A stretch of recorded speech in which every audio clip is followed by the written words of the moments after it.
ఈరోజు తీసుకున్న ఫుడ్లో చాలా వరకు క్వాలిటీ ఉండట్లేదు. దాని గురించి మీ అభిప్రాయం ఏంటి? ఫుడ్లో ఏంటంటే బికాజ్ ఆఫ్ బడ్జెట్ కానీ ఏది కానీ క్వాలిటీస్ మిస్ చేసి క్వాంటిటీ చూస్తున్నారు. సో ఆ క్వాలిటీ మిస్ అవ్వడం వల్ల మనకు హ్యూమినిటీస్ పెరగట్లేదు. ప్రీవియస్లో అయినా ఎలా అంటే వాళ్ళు ఓన్లీ రైసే తినేవాళ్ళు. ఇంకా ఇప్పుడు రైస్ తింటేనన్నా రైస్లో కూడా కొంచెం కాప్స్ ఉన్నాయి అంటున్నారు. ప్రీవియస్లో ఓన్లీ రైస్ తింటున్నారు. సో వాళ్ళకున్నంత ప్రోటీన్స్ ఇప్పుడు మనకు ఉండట్లేవు. So body will react. సరే, ఈ రోజుల్లో మనం చూసుకుంటే చిన్నపిల్లలు చాలా ఎర్లీగా హెల్త్ ఇష్యూస్ అని, హార్ట్ అటాక్స్ అని ఇవన్నీ వస్తున్నాయి. అంటే ఫుడ్ వల్లనే అనుకుంటున్నారా మీరు? జంక్ ఫుడ్ మెయిన్లీ ఈ రోస్టెడ్ అవన్నీ బయటే తినడం అవాయిడ్ చేసి బెటర్ ఇంట్లో మీకు ఏది కావాలన్నా సరే ఇంట్లో చేయించుకొని, మీ పేరెంట్స్ ఉంటారు వాళ్ళతో చేయించుకొని తినడం that is best thing. Hi, ఈరోజు తీసుకున్న ఫుడ్లో క్వాలిటీ ఉండట్లేదు. దాని గురించి మీ అభిప్రాయం ఏంటి? ఇదివరకంటే ఏ మందులు ఏమి వాడకుండా పండేవారు. ఇప్పుడు అంతా మందు తిండే. దాని మీద హెల్త్ కొద్ది ఇదే. ఫుడ్ విషయంలో ఇటువంటి ఏముండేవి కాదు. పొద్దున్నే సంధానం తిన్నా ఏమేది కాదు. ఇప్పుడు సంధానం తింటుంటే ఏదో షుగర్లోనే ఏనో రోగాలు వచ్చేస్తున్నాయి. ఇప్పుడు టిఫిన్లకు అలవాటు పడిపోయారు. ఇది వరకు టిఫిన్లు గట్ట ఏమి ఉండేవి కాదు, ఓన్లీ ఫుడ్డే. ఇప్పుడు చిన్నపిల్లలకి చాలా ఎర్లీగా హెల్త్ ఇష్యూస్ అని, రోగాలు రావడం, ఇలా హార్ట్ అటాక్స్ రావడం ఇలా జరుగుతున్నాయి. దాని గురించి మీ అభిప్రాయం? అభిప్రాయం చెప్తున్నాం కదా. ఫుడ్ ప్రతిదీ కూడా మందు తిండే. ఇప్పుడు ఏదైనా పంట పండాలంటే ఒక జాంకాయనా తయారవ్వాలన్నా పెద్దదవ్వాలన్నా స్ప్రే వేస్తే తయారైపోద్ది. ఇప్పుడు అంటుపళ్ళు ఉన్నాయి, అది పచ్చిదే. ఇది వరకు అంటిపేల గెలగా చెట్టుకి ముగ్గితే అది వేరేగా ఉండేది. ఇప్పుడు ఏంటి, పచ్చిగెల కొట్టేసి కోవ వేసేస్తే అంటిపళ్ళు ముగ్గిపోయింది. మందు తిండే కదా. దాని మీద వెళ్తూ 100 సంవత్సరాలు బతికేవాడు 60 సంవత్సరాలు బతుకుతున్నారు. Food change. ఓ బిర్యానీ ఉంది, ఏంది అందులో బోల్ని టేస్టింగ్ సాల్ట్ కలుపుతారు, బోల్ని కలుపుతారు.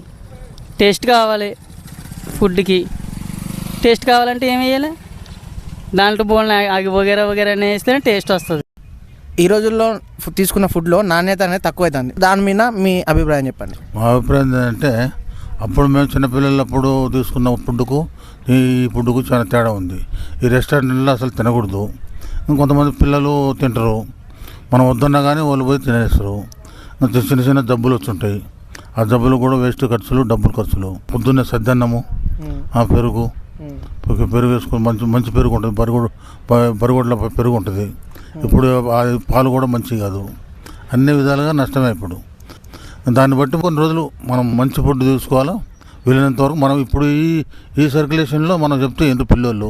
సో ఇప్పుడు చిన్నపిల్లలు ఎవరైతే ఉన్నారో చిన్నప్పుడే గుండెపోట్లు వస్తున్నాయి. సో అది మెయిన్ ఇప్పుడు ఉన్న ఫుడ్ వల్లనేనా, అంటే ఆహారం వల్లనేనా? ఫుడ్ వలన కూడా, కానీ ఇప్పుడు పరిస్థితులు ఏంటంటే ఈ కెమికల్ ఎక్కువ తినడం వలన కూడా అట్లా హార్ట్ అటాక్లో చిన్నతనంలో కూడా రాకూడదు. అసలు ఇదివరకు మేము ఉన్నప్పుడు హార్ట్ అటాక్ అనేది లేదు. అప్పట్లో పెద్దవాళ్ళు అయితే చచ్చిపోతుంది, కానీ హార్ట్ అటాక్ అనేది లేదు. ఇప్పుడు ప్రతి ఒక్కరు చిన్న పిల్లలకు కూడా వస్తుంది. ఆడుకుంటా ఫుట్బాల్ ఆడుకుంటాను, బ్యాడ్మింటన్ ఆడుకుంటాను, పడి కింద పడి చచ్చిపోతున్నారు. దానికి కారణం ఏంటంటే ఇంకా డాక్టర్లు ఏదో లేనిపోని వాళ్ళ డబ్బుల గురించి చెప్తారు.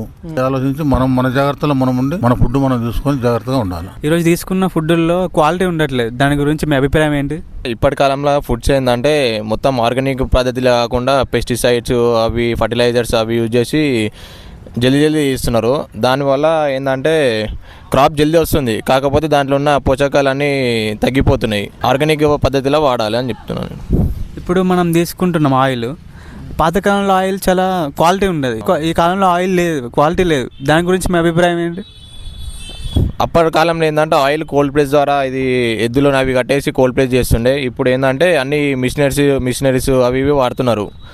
ఆ వాడటం వల్ల ఏంటంటే హీటింగ్ ప్రాసెస్ వల్ల దాంట్లో ఉన్న అన్ని మ్యాటర్ అంతా కొలాప్స్ అయిపోతుంది. అట్లా అని చెప్పి ఇప్పుడు మనకి ఆయిల్ మొత్తం డ్యామేజ్ అవుతుంది. ఇప్పుడు చిన్నపిల్లలకు చాలా ఎర్లీగా రోగాలు రావడం, హార్ట్ అటాక్స్ రావడం ఇవన్నీ జరుగుతున్నాయి. దాని గురించి మీ అభిప్రాయం? పిల్లలు ఏంటంటే ఈ కాలంలో ప్రతి ఒక్కరు మొబైల్ ఫోన్స్ వాడుతున్నారు. వాళ్ళు ఫిజికల్ ఫిట్నెస్ కానీ క్రికెట్ గేమ్స్ కానీ ఏం ఆడటం లేదు. ఇంట్లో కూర్చొని గేమ్ ఆడుతున్నారు, అవి ఆడుకుంటూ కూర్చుంటున్నారు. దానివల్ల ఆరోగ్యం చాలా దెబ్బతింటుంది.